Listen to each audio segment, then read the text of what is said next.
설교를 하기만 하면 성도들이 졸거나 딴청을 부리는 교회가 있었습니다. 그런데 어느 날에는 목사님의 말씀이 무지 길었는데도 교인들은 시선을 돌리지 않고 목사님을 뚫어지게 바라보고 있었습니다.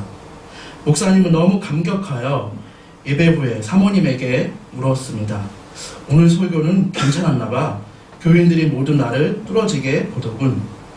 그러자 사모님이 말했습니다. 누가 강대상 뒤에 시계를 걸어놨어요. 참 사모님이 참 사실을 있는 그대로 이야기한 것 같습니다. 그 이야기를 들은 목사님은 민망했을 것입니다. 어떻게 보면 사모님은 평소에 마음에 가졌던 생각을 주어진 상황을 빌어 솔직하게 고백한 것일지도 모릅니다. 당신 설교는 너무 지루하고 길어. 고백이란 단어를 국어사전에서 찾아보니 이렇습니다. 마음속에 생각하고 있는 것이나 감추어둔 것을 사실대로 숨김없이 말하는 것. 최근에 고백을 해본 적이 있습니까?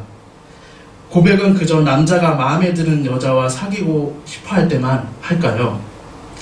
결혼을 앞둔 남자가 신부에게 프로포즈 할 때만 고백을 하는 것일까요? 하나님을 믿는 우리에게 무엇보다 중요한 것은 신앙 고백입니다.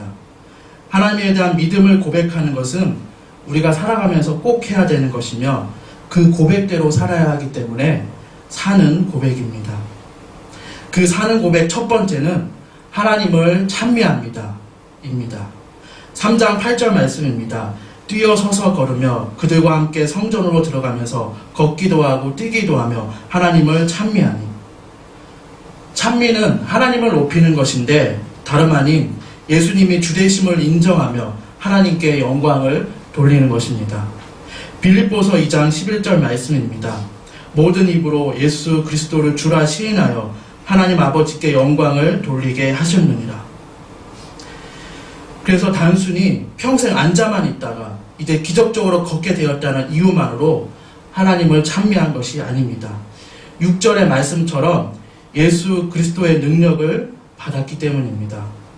예수 그리스도, 말 그대로 하나님께 기름 부음을 받고 하나님의 일을 하는 예수님을 믿었기 때문입니다. 하나님의 일을 경험하니 하나님을 찬미하게 되었습니다. 나면서 앉은 뱅이 된 자는 이제 걷게 되고 뛰게 되면서 자신의 몸의 주인이 예수님임을 깨닫게 되었습니다. 저는 평생 걷지 못할 뻔했는데 예수님이 걷게 하셨네요. 예수님은 제 몸의 주인입니다. 내 입이 지금 하나님을 찬미합니다. 찬미는 내 마음에 주실 생각이 밖으로 우러나오는 것인데 내 입과 마음의 주인은 예수님입니다. 라고 깨달았을 것입니다. 또한 중요한 것은 하나님을 찬미합니다. 라는 이 고백은 우리가 쉽게 흔들리는 유혹에서 자유로울 때 가능합니다. 3장 6절 말씀입니다. 베드로가 가로되 은과 금은 내게 없거니와 내게 있는 것으로 내게 주노니 곧 나사렛 예수 그리스도의 이름으로 걸으라 하고. 앉은 뱅이 된 자는 5절에서처럼 베드로와 요한이 은과 금과 같은 것이 있으면 좀 얻을까 생각했습니다. 그러나 베드로는 확실히 선포합니다. 은과 금은 내게 없다. 은과 금으로 해결할 수 없다. 내게 있는 것은 예수 그리스도의 이름이다. 우리에게 있는 것은 무엇입니까? 우리에게 있는 것도 예수 그리스도의 이름입니다. 예수 그리스도의 이름으로 어떤 상황에서도 앉은 뱅이와 같이 우리 힘으로는 어찌할 수 없는 상황에서도 일어나 걸음을 내딛는 그리스도인이 바로 우리입니다. 그래서 그리스도인은 자신을 의지하는 사람이 아니라 자신의 약함을 깨닫는 사람입니다. 그래서 삶에서 예수님을 의지하는 부분이 계속 늘어나게 됩니다. 그래서 하나님을 높이며 하나님을 찬미하게 되는 것입니다. 두 번째, 우리의 사는 고백은 주님께서 하셨습니다. 입니다. 3장 12절 말씀입니다. 베드로가 이것을 보고 백성에게 말하되 이스라엘 사람들아 이 일을 왜 기이 여기느냐 우리 개인의 권능과 경건으로 이 사람을 걷게 한 것처럼 왜 우리를 주목하느냐. 나면서부터 앉은 뱅이였던 자가 걷게 되고 뛰게 되는 놀라운 기적을 백성들은 봤습니다. 기이 여겨 순식간에 모여들었습니다. 베드로와 요한에게 무슨 신기한 능력이 있는지 보려고 했던 것 같습니다. 걷게 된 안진뱅이가 하나님을 찬미하게 된 것을 보고도 여전히 사람에게 주목하고 있습니다. 그래서 베드로와 요한은 자신들에게 주목하지 말라고 합니다. 그 대신에 이 기적을 가능하게 한 분에 대해서 확신 있게 말씀하고 있습니다. 그들의 마음에 둔 신앙도 주님께서 하셨습니다. 이고 입으로 고백하는 신앙도 주님께서 하셨습니다. 입니다. 자신의 노력으로 이룬 성과를 다 얘기하고 결국은 주님께서 하셨고 주님의 은혜라고 입니다. 형식적으로 정리하려는 유혹에 빠지지 않고 처음부터 끝까지 주님께서 하신 놀라운 역사임을 선포하고 있습니다.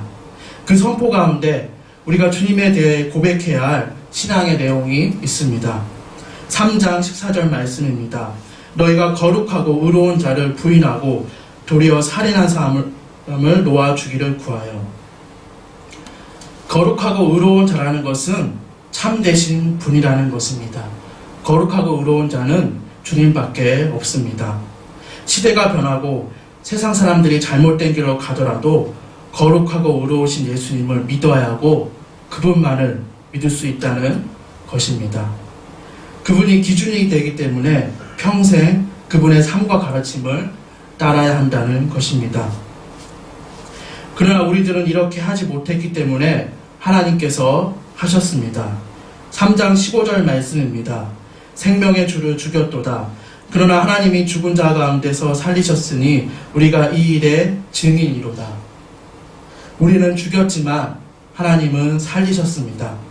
우리가 한 일이 없다는 것입니다. 생명의 주관자를 믿는 일밖에 없다는 말씀입니다. 곽선희 목사님의 은혜의 복음이라는 책에 나오는 내용입니다. 전도학에서 말하는 흥미로운 통계가 있습니다. 각 교회에서 전도를 가장 많이 하는 성도는 믿은 지 1년 6개월이 안 된 사람이라고 합니다. 예외는 있지만 대체로 그렇다고 합니다. 처음 믿은 사람은 감격이 넘칩니다. 예수님이 내 죄를 사하셨다. 예수님으로 말미암아 구원받았다. 그 감격을 바탕으로 누구든지 붙들고 예수님을 믿으라고 권하니까 전도를 많이 하게 됩니다. 문제는 오래 믿은 사람입니다. 이들은 전도하지 않습니다. 복잡하게 생각하기 때문입니다. 상대방이 당신을 보니 예수 믿을 생각이 없어져 라며 비웃을 것 같습니다. 또 내 주제에 누구한테 예수를 믿으라고 하나 하는 자책을 먼저 하게 됩니다. 이런저런 생각을 하느라 남에게 예수 믿으세요, 예수 믿어라 하는 이야기를 못합니다. 자신이 여러모로 부족함을 느껴 차마 교회에 함께 나가자고 못하는 것입니다.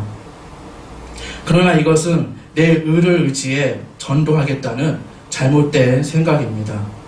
주님께서 하신다는 진리를 의지하고 주님께서 하셨습니다 라는 고백을 기억하며 그저 우리는 담대하게 전하면 됩니다. 주님께서 하셨습니다 라는 고백이 우리 삶에 많아지기를 바랍니다. 천국 가는 구원만 주님께서 하신 것이 아니라 내 삶의 모든 문제에 주님께서 간섭하시도록 어떤 상황에서도 예배를 먼저 선택하고 기도를 생활화하고 말씀을 기준으로 삼기를 바랍니다. 세상이 아무리 빠르게 변해도 거룩하고 의로우신 주님밖에 믿을 분이 없습니다. 또한 생명의 주가 우리에게 있습니다. 지금 몸과 마음에 약한 부분이 있다면 생명의 주께 구하여 낫게 되어 주님께서 하셨습니다 라고 고백하게 되는 그런 우리 삶이 되기를 간절히 기도합니다.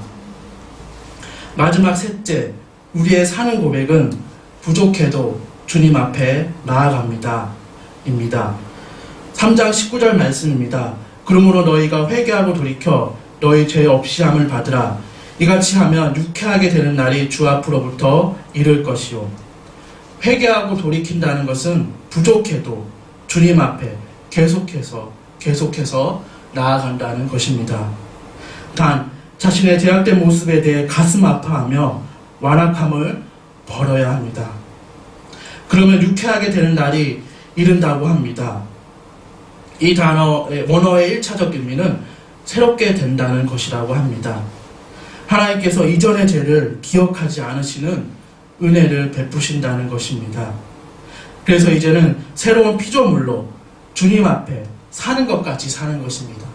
죄 때문에 얽매이고 살아도 사는 것 같지 않았지만 새롭게 태어나 주님 앞에 사는 것 같이 사는 것입니다. 주님, 제가 부족해도 주님 앞에 나아갑니다. 나를 새롭게 하시고 다시 한번 사는 것 같이 살게 하소서 라고 고백하는 것입니다. 이제 말씀을 맺고자 합니다. 고백은 마음속에 생각하고 있는 것이 나 감추어둔 것을 사실대로 숨김없이 말하는 것입니다. 그렇기 때문에 고백은 힘이 있습니다. 하물며 주님에 대한 신앙을 고백하고 그 고백대로 사는 것은 얼마나 힘이 있겠습니까?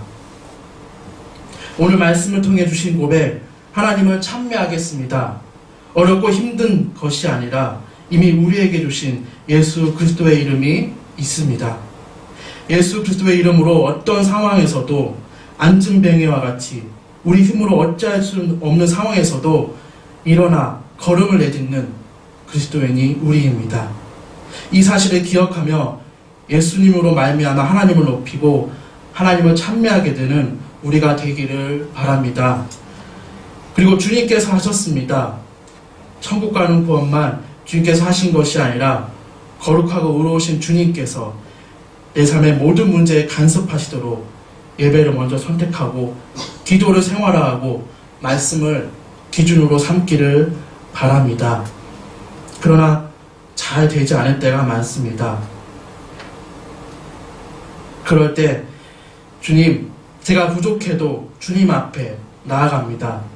나를 새롭게 하시고 다시 한번 사는 것 같이 살게 하소서 라고 고백하며 주님 앞에서 늘 새로워지는 우리 모두가 되기를 간절히 기도합니다.